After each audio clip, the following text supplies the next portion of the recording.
नमस्कार, मैं हूं आपके साथ सोनाली। आप देख रहे हैं समाचार एक्सप्रेस न्यूज।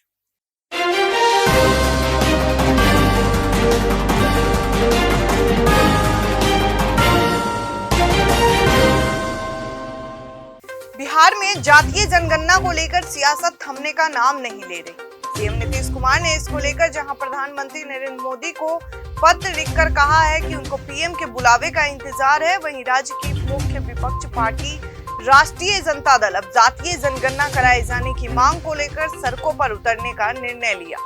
वहीं तेजस्वी यादव के नेतृत्व में राजद जातीय जनगणना कराए जाने सहित अन्य मांगों को लेकर 7 अगस्त को राज्य के सभी जिला मुख्यालयों में प्रदर्शन करेगी। झारखंड में राज्य के वाणिज्य कर विभाग ने एक घोटाले का खुलासा किया है, जिसके बारे में कई स्तरों पर जांच करने के बाद केंद्रीय गुड्स एंड सर्विस टैक्स विभाग ने घोटाले की पुष्टि करते हुए बताया कि करीब 300 करोड़ रुपए का घपला हुआ है। 19 कंपनियों ने जीएसटी के अंतर्गत फर्जी बिलों और रसीदों का इस्तेमाल करते हुए इनपुट टैक्स क्रेडिट यानी आईटीसी जनरेट किया। ये फर्जी आईटीसी दूसरी कंपनियों को ट्रांसफर किए गए, जिनके जरिए सरकार से अपने प्रोडक्ट पर इन कंपनियों ने टैक्स का अवैध लाभ लिया। राज्य के वाणिज्य कर विभाग ने जिस घपले की आशंका जताई थी, उससे जुड़ी स्थितियां अब सीजीएसटी विभाग ने साफ कर दी। सीजीएसटी विभाग ने एक प्रेस को एक बयान जारी करते हुए बताया कि झारखंड में रजिस्टर्ड 19 कंपनियों ने 300 करोड़ का घपला कर 26.51 करोड़ रुपए की टैक्स चोरी की है।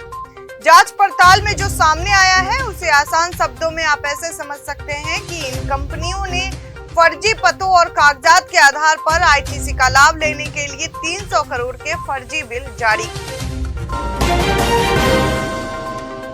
एएसजे उत्तम आनंद की मौत की जांच हाथ में लेकर सीबीआई ने गुरुवार को इस मामले में जांच प्रक्रिया शुरू कर दी है।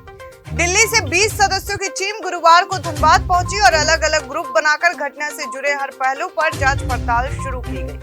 सीबीआई के 6 सदस्यों का ग्रुप धनबाद थाने पहुंचा और संबंधित कागजात आदि को देखने के बाद कब्जे में लिया। Dhanbad SSP, city SP, ASP, थाना इंस्पेक्टर विनय कुमार से सीबीआई ने सवाल जवाब किए। अब सीबीआई मुख्य आरोपियों की रिमांड की तैयारी में लगी है। अब तक इस मामले में वारदात को अंजाम देने वाले ऑटो की जब्ती समेत ऑटो चालक व एक अन्य आरोपी को पुलिस ने गिरफ्तार कर जेल भेजा है। सूत्र बता रहे हैं कि सीबीआई आरोपियों को रिमांड पर लेकर पूछताछ कर सकती है। वहीं एसएसपी संजीव कुमार ने बताया कि जज आनंद की कथित हत्या के मामले में सीबीआई ने अपनी जांच के दौरान रूटीन प्रोसीजर के तहत अफसरों को बुलाया था। जदयू संसदीय बोर्ड के अध्यक्ष उपेंद्र कुशवाहा ने राजद अध्यक्ष लालू प्रसाद यादव के राजनीतिक रूप से सक्रिय होने को लेकर तंज कसाई। कुशवाहा ने जमुई में मीडिया कर्मियों से बात करते हुए कटाक्ष किया कि लालू यादव को डॉक्टर ने सलाह दिया होगा, इसलिए वो इधर उधर घूम रहे। जदयू नेता ने कहा कि उनका व्यक्तिगत मानना है कि लालू प्रसाद अपनी सेहत को लेकर कभी दिल्ली तो कभी उत्तर प्रदेश का दौरा कर रहे हैं। बता दें कि हाल में ही लालू प्रसाद ने मुलायम सिंह यादव और शरद यादव से मुलाकात की थी। आरजेडी सुप्रीमो के इस मिलने जुलने को 2022 में यूपी विधानसभा चुनाव व 2024 में लोकसभा चुनाव के लिए तीसरे मोर्चे की तैयारी से जोड़कर देखा जा रहा है।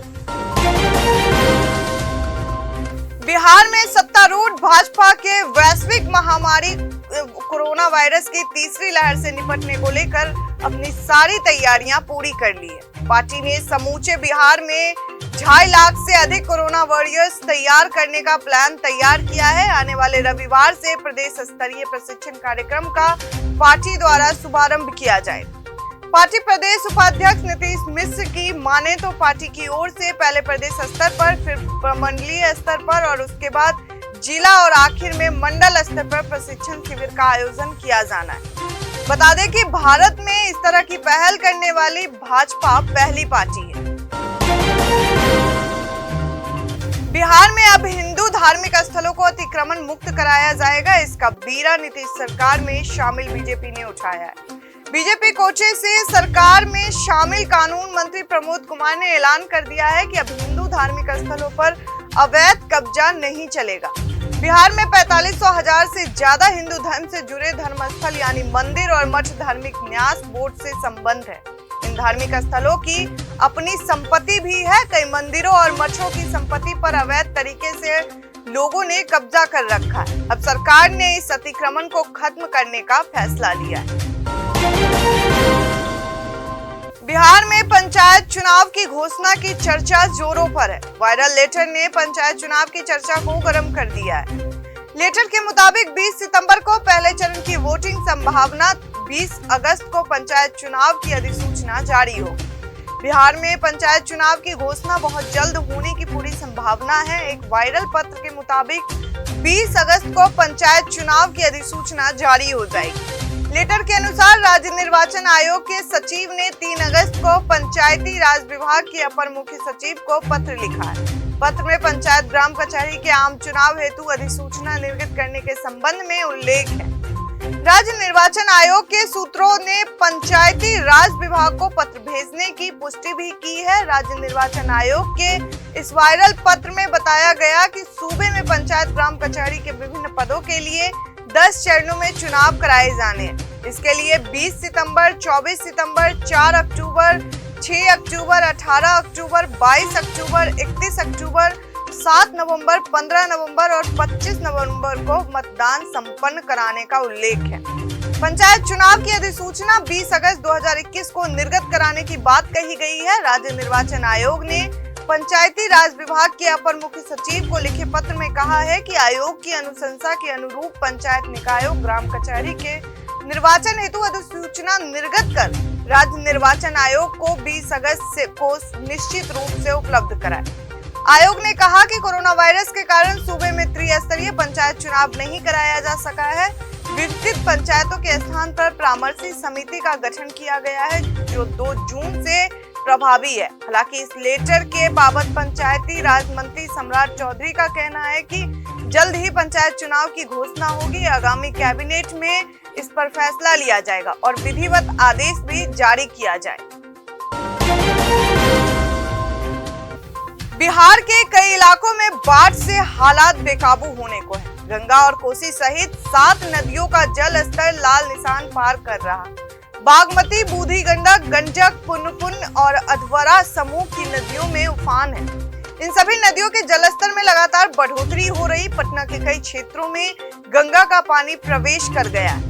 इस वजह से मुख्यमंत्री नीतीश कुमार ने गुरुवार को नालंदा गया और पटना जिला के बाढ़ प्रभावित क्षेत्रों का हवाई सर्वेक्षण किया।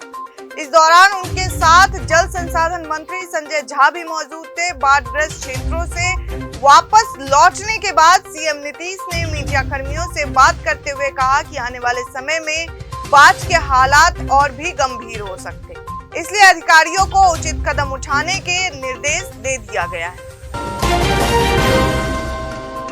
जातीय जनगणना का मुद्दा बिहार में गर्म है और इस पर लगातार सियासत जारी है। आगामी 7 अगस्त को तेजस्वी यादव के नेतृत्व में राष्ट्रीय जनता दल ने जातीय जनगणना कराए जाने की मांग को लेकर सभी जिला मुख्यालयों में प्रदर्शन करेगी। वहीं सीएम नीतीश कुमार ने भी नया सियासी दांव चल दिया है। मुख्यमंत्री ने मीडिया कर्मियों से बात करते हुए बताया कि उन्होंने प्रधानमंत्री नरेंद्र मोदी को पत्र लिखा है, देश में जातीय जनगणना करवाई जाए। इसके लिए उनसे मिलने सियासी दलों का एक प्रतिनिधि मंडल भी जाएगा। सीएम नीतीश ने कहा है कि अब प्रधानमंत्री मोदी के बुलावे का इंतजार कर रहे हैं। जदयू के राष्ट्रीय अध्यक्ष की कमान संभालने के बाद पहली बार पटना आ रहे ललन सिंह के स्वागत में एक ओर जहां तैयारियां चल रही तो दूसरी ओर पार्टी के नेता नीरज कुमार ने ललन सिंह को लेकर बड़ा बयान दिया है। नीरज ने कहा कि ललन सिंह राजनीतिक सर्जरी के मास्टर है। राजद कांग्रेस को अच्छी तरह से यह मालूम है कि तेजस्वी यादव के नेता रहते ही राजद में चूट हुई। इसकी जानकारी सबको है। ललन सिंह के सक्रिय होते ही राजनीतिक दलों में हड़कंप की स्थिति हो जाती है। नीरज ने कहा कि राजद के लोगों को मालूम है कि ललन सिंह क्या कर सकते हैं। हमारा दल यूनाइटेड है जिसमें किसी तरह की सेंध नहीं लग सकती। हमारे राष्ट्रीय अध्यक्ष ने पुराने साथियों और युवाओं को लेकर आग्रह किया है कि लालू राबड़ी शासनकाल की याद दिलाई है। अब बिहार बहुत आगे गया है, किसी तरह का खौफ नहीं है। पटना आने पर ललन सिंह का भव्य स्वागत होगा। दरअसल यह विवाद उस वक्त तुल पकड़ा है जब जदयू के राष्ट्रीय अध्यक्ष ललन सिंह ने एक ट्वीट किया जिसमें उन्होंने कहा कि 18 से 25 वर्ष की उम्र के युवा साथियों, आप लोगों ने जब से होश संभाला है सिर्फ नीतीश जी के सुशासन को ही देखा है।